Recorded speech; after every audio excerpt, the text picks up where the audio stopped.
Here is Nidhi Pandey and today we are going to start our new chapter. This is capital structure, the part of the planning and designing. देखिए हमने capital structure के बारे में सब कुछ पढ़ लिया, कैपिटल स्ट्रक्चर की हमने सारी थ्योरीज कंप्लीट कर ली। अब हम मूव करते हैं अपने नेक्स्ट टॉपिक पे, जो कि हम बात करते हैं कैपिटल स्ट्रक्चर की प्लानिंग और उसके डिजाइनिंग के बारे में। देखिए मैं आपको कहीं ना कहीं पहले छोटी चीजें इसके बारे में बता देती हूँ।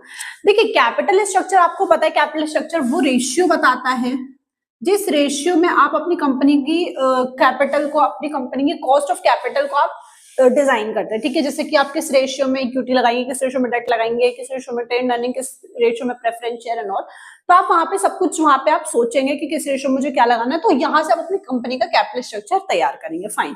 अब आपसे कहता है कि ये हमने इसके बारे में थ्योरीज पढ़ ली कि किसने क्या कहा, किसको ज्यादा इशू करो, किसको कम इशू करो, किस तरीके से आपकी कंपनी बढ़ेगी, किस तरीके से आपकी कंपनी की वैल्यू बढ़ेगी, सब कुछ हमने इस बारे में पढ़ लिया। तो अब ये कहता है कि ये आपका आई गेस चैप्टर नंबर 6 होने वाला है, आप अपनी बुक्स में देखेंगे अगर तो इसमें कहता है कि कैपिटल स्ट्रक्चर की प्लानिंग क्या है, ऐसा क्यों करना चाहिए, क्या प्लानिंग है, क्या प्रोसेस है, उसको प्रॉपर हम इस चैप्टर में पढ़ेंगे। और इसकी डिजाइनिंग क्या, किस तरीके से कोई भी शेयर होल्डर या फिर कोई भी कंपनी का ऑनर मैनेजर किस तरीके से कैपिटल स्ट्रक्चर को फ्रेम करता है, हम इस चैप्टर में ये पढ़ेंगे। क्या कम है, क्या ज्यादा है, क्या अच्छा है, क्या बुरा है, किस कंपनी के लिए किस तरीके से हमें स्टैब्लिश करना है, सब पढ़ लिया।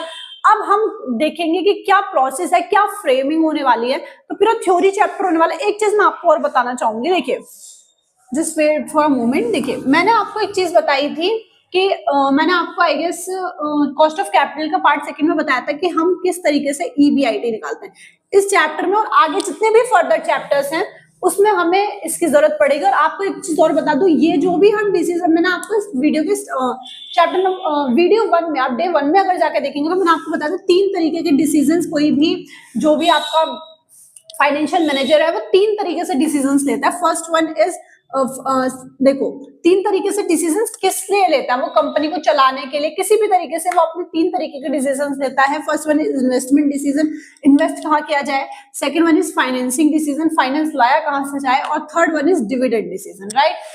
तो देखिए आपने इन्वेस्टमेंट डिसीजन पढ़ा है आपकी कैपिटल बजटिंग, मैंने आपको स्टार्टिंग में बताया इन्वेस्टमेंट आप 2 तरीके से कर सकते हैं, लॉन्ग टर्म के लिए, शॉर्ट टर्म के लिए। अगर आपने नहीं देखा तो आप पहले जाकर वो वीडियो देखिए, अदरवाइज आपको कुछ भी समझ में नहीं आएगा। इस वजह से मैं आपको पूरा एक थ्रू ब्रेक दे रही हूँ यहाँ पे।